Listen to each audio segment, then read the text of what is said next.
carne e nem contra o sangue. O que Paulo quer dizer carne e sangue? Quer dizer o seguinte: a minha luta não é entre nós aqui. Não é. A nossa luta é contra o quê? Contra os principados e potestades que estão onde? Nas regiões celestiais. É isso que Paulo fala. E por isso que ele vai dizer assim, ó, então o que a gente tem que fazer? Tem que se armar.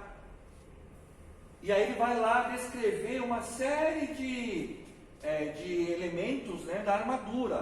A couraça, o cinto, o escudo, a espada. Só que ele está fazendo ali uma analogia. Ele vai dizer, né, a espada é a Bíblia. Por quê? Porque o nosso inimigo, ele age numa dimensão diferente da nossa. Ele age numa dimensão espiritual.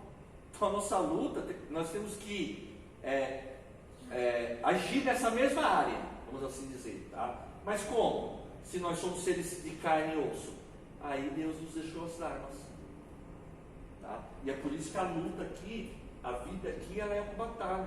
Quando estivermos aqui, este cidadão aqui não vai nos deixar em paz. O Apocalipse diz que ele nos acusa diante de Deus o dia todo. Ele não veja como que é interessante, e aí a gente vê um paradoxo entre o investimento de Satanás e o nosso investimento.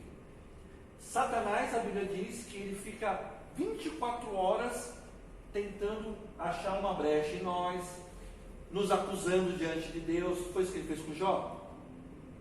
E nós investimos quanto tempo nos defendendo? Aí cada um responde para si mesmo.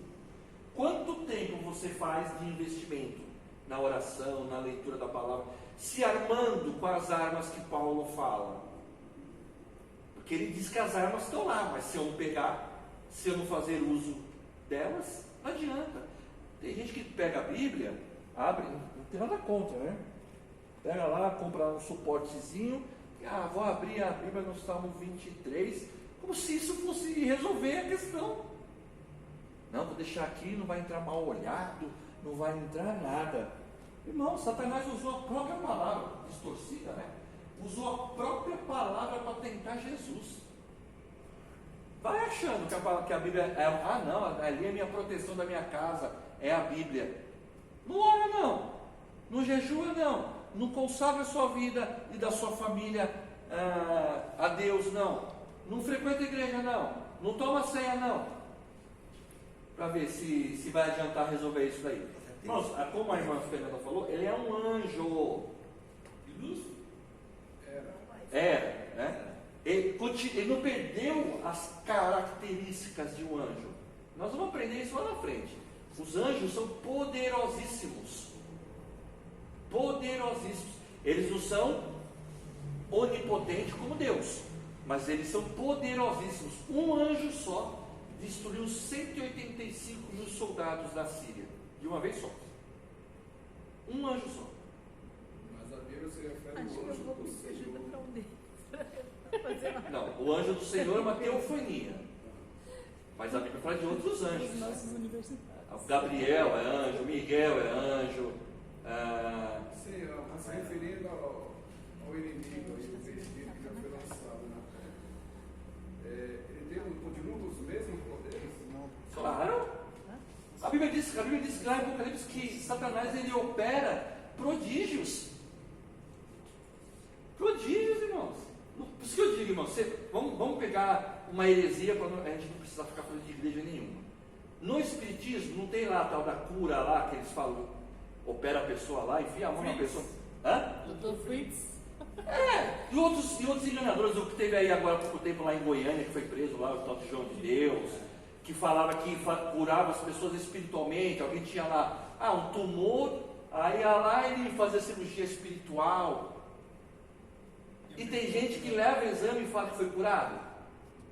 É prodígio de Satanás isso aí. Eles não flutuam na África lá, os bruxos também. Também, magia negra.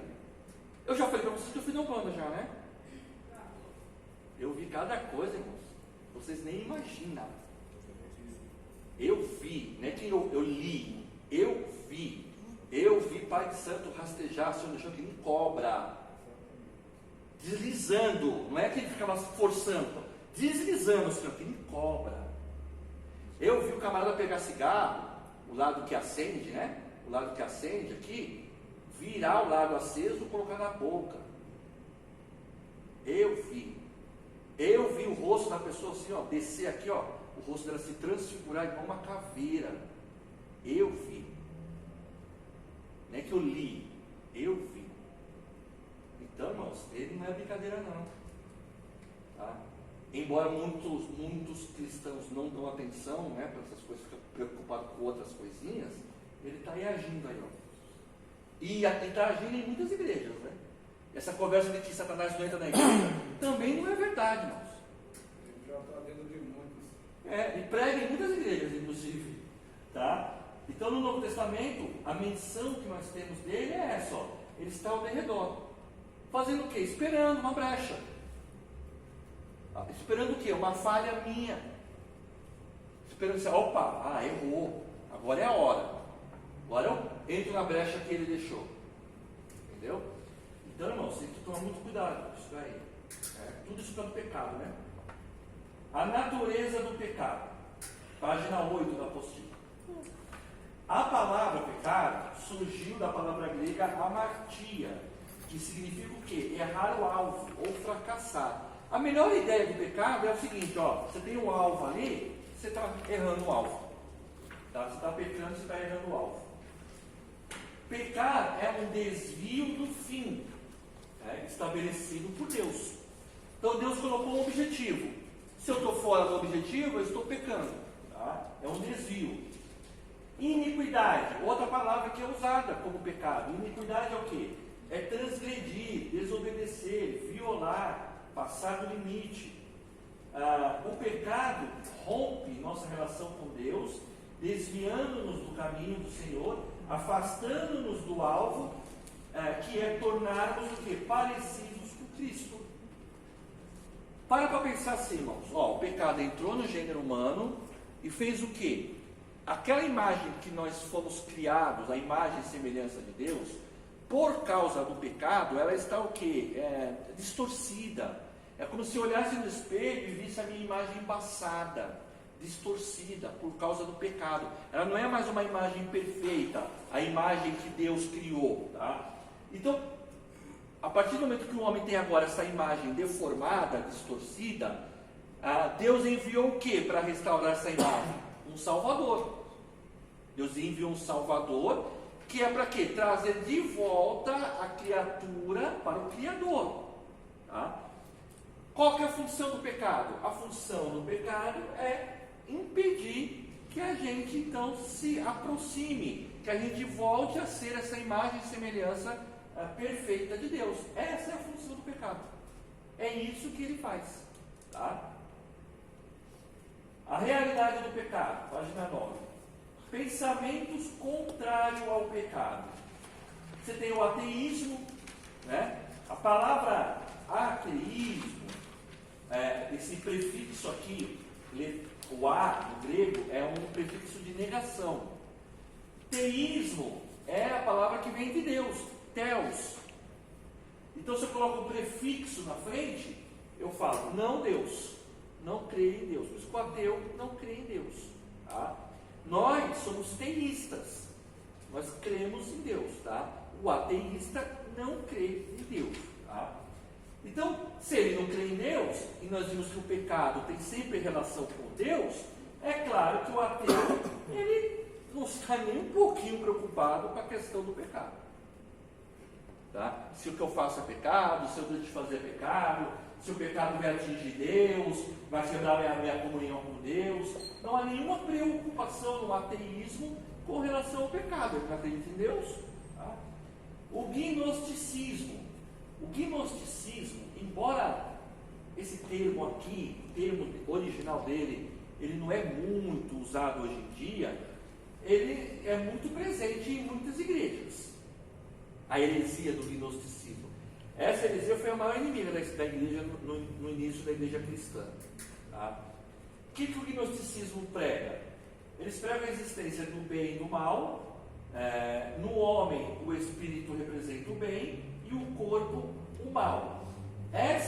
dualidade dos gnósticos faz com que eles negam o pecado. Porque eles falam assim, por que os gnósticos eles rejeitaram a encarnação de Cristo? Porque eles dizem assim, não, se Cristo é Deus, ele não pode habitar num corpo, porque o corpo, ele é mau. Então, um Deus que é bom não pode habitar num corpo mau. Então, os gnósticos não acreditavam na encarnação de Cristo, que Cristo veio em carne. Tá? O apóstolo João, quando ele escreve o seu evangelho, e quando ele escreve a primeira e a segunda carta, ele está combatendo esse grupo aqui, ó, que negava que Jesus veio em carne. Por isso que lá, João vai dizer assim, ó, todo aquele que nega que Jesus veio em carne, ele é o quê? Anticristo. Anticristo não é o diabo. Anticristo é qualquer um que nega Cristo, tá? Que é contra Cristo. Então, João vai dizer assim, ó, quem nega que Jesus veio em carne, ele é um anticristo, contra Cristo. Tá? O determinismo, eles ensinam que o livre-arbítrio não existe, não confundir determinismo com calvinismo. Tá? O determinismo, ele vai falar da casualidade. O calvinismo fala que tudo está na mão de Deus. Tá? Então, o homem, ele é escravo das circunstâncias e não pode pagar por isso. Então, o determinismo vai dizer assim, ó, não, o que o homem faz é fruto do que ele colhe. Então, se ele está pagando, se ele está sofrendo agora, é porque ele fez alguma coisa para estar colhendo esse fruto. Tá? É mais ou menos aí o que prega a teologia da prosperidade, né? O hedonismo ensina que o homem deve viver pelo prazer e não se preocupa com o certo ou errado. Isso aqui era muito presente nas culturas romanas, nos gregos, que era tipo assim, a busca pelo prazer, não se preocupando com nada. O importante era a pessoa se realizar naquilo que ela achava que trazia prazer para ela. Tá? Então, é chamado de hedonismo. Eu posso colocar aqui, por exemplo, o movimento LGBT. Ele é um movimento hedonista.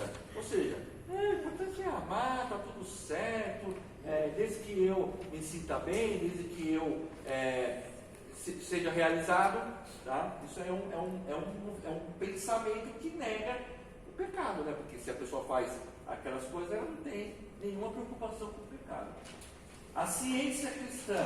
Ciência cristã é uma religião, tá? Muito forte nos Estados Unidos e muito presente no mundo artístico, lá em Hollywood. Você tem atores famosos que são da ciência cristã. Tom Cruise, John Travolta, tá? Eles pertencem à ciência cristã. Tá? O que é a ciência cristã? Como o próprio nome já diz, é um grupo que fala assim, não, a gente crê em Cristo, né? Por causa da palavra cristã, mas que vai usar que vai fundamentar as suas crenças na ciência, e não na fé, e não na palavra, na ciência. Tá? E a evolução, né? O evolucionismo ensina que o pecado é a herança do animalismo, ou seja, como o homem veio do macaco, aí o que eles falam assim? Não, o homem, por causa dessa herança que ele tem, ele traz consigo esse desvio da natureza, que era inerente a ele quando ele era uma outra criatura, então ele peca por causa disso. Tá? Então a evolução vai dizer isso, que só evoluindo é que a pessoa vai deixar de ser um pecador. Página 11, como que a Bíblia descreve o pecado? Quais as palavras? Porque não é só uma palavra, tá? Você tem aqui uma coluna, aqui da esquerda, aqui o hebraico, o grego, a tradução do português e o conceito. Tá? Então a primeira palavrinha que nós temos lá no hebraico é chatá. Ela aparece 238 vezes no Antigo Testamento. Como o Novo Testamento foi escrito em grego, o que eu preciso? Os autores do Novo Testamento precisavam então pegar essa palavrinha aqui e tentar colocar a que mais correspondia com ela, só que agora no Novo Testamento, que é em grego. E daí surge então a palavra amartia. Tá? Ela aparece 173 vezes, é a que mais aparece. A tradução? Pecado. Tradução, pecado. Qual que é o conceito? Errar o alvo. Pecar é errar o alvo. Outra palavrinha, avon. Não me pergunte se tem relação. Tem uma relação? Não me pergunte, eu não sei. Tá? O que eu acho esquisito é a tradução, né, da palavra, né? Avon, é desfiguração. Tá? Bom, outra palavrinha no hebraico, avon. Qual que é o correspondente dela no grego? Adikia. Algo que não é justo, fora do padrão. Tá? Traduzindo para o português, você não vai encontrar a palavra avon, você não vai encontrar a palavra adikia. Você vai encontrar a palavra iniquidade. Tá? Qual que é o conceito? Consequência ou resultado do pecado. E uma terceira palavrinha, pecha, aparece 93 vezes no Antigo Testamento. Qual que é o seu correspondente no Novo Testamento? Parabases. A ideia aqui é de revolta, de transgressão, tá? Atravessar uma linha proibida, uma rebelião. Então, assim como a palavra amor no grego tem pelo menos três palavras para amor, filéu, ágape e eros, a palavra pecado também tem. Assim como eu preciso usar a palavra amor no contexto certo, eu preciso usar então a palavra pecado no contexto certo. Então, se tem um texto lá, 1 Reis 12:19, que fala de transgressão, de rebeldia, lá vai estar pecha, que é no Antigo Testamento. Se tem um texto no Novo Testamento que fala de transgressão, transgrediu uma linha proibida, uma rebelião, vai estar parabases. Se tem algum texto que fala de iniquidade no Novo Testamento, vai estar escrito adikia. Se tem um texto falando sobre iniquidade no Antigo Testamento, vai estar escrito avon. Entenderam? É a mesma coisa amor, tá? Vou dar um exemplo só para os irmãos entenderem a questão do amor, tá? Quando João escreve, né? Quando Jesus ressuscita e ele vai ficar 40 dias lá no meio, junto com os seus discípulos, ele não pede lá para ter um encontro com Pedro, porque Pedro tinha negado Jesus 3 vezes, né? Ele fala assim, eu quero falar com Pedro, quero ver Pedro.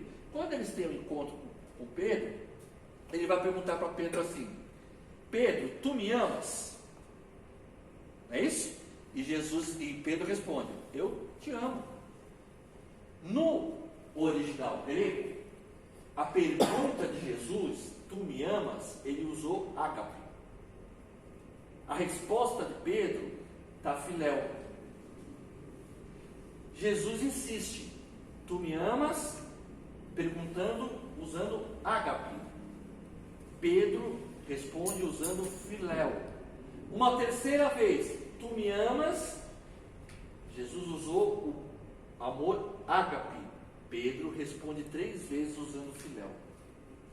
Não tem nada a ver com, já vi pregadores pregando, Pedro negou Jesus 3 vezes, por isso que Jesus perguntou 3 vezes. Jesus perguntou 3 vezes porque Pedro estava dando a resposta errada. Jesus queria que Pedro respondesse, eu amo o Senhor da mesma forma que o Senhor está me perguntando. Ágape, incondicional. Por que é isso? Porque logo depois Jesus vai dizer assim, você me ama ao ponto de morrer, de tomar conta das minhas ovelhas, de morrer por elas? Ou seja, um amor incondicional. Então Pedro não estava entendendo o que Jesus estava perguntando para ele, porque estava sendo usado palavras diferentes. Tá? E a Bíblia tem muito disso. Por isso que é muito importante conhecer o sentido das palavras, a etimologia da palavra. Tá? Tudo bem? Expressões bíblicas que descrevem o pecado. 1 João 5,17. Toda iniquidade é pecado. Todo pecado é transgressão da lei. 1 João 3,4. Romanos 14,23. Tudo que não é feito por fé é pecado. O Novo Testamento descreve o pecado como errar o alvo, dívida, desordem, desobediência, transgressão, queda, derrota, impiedade. Tá?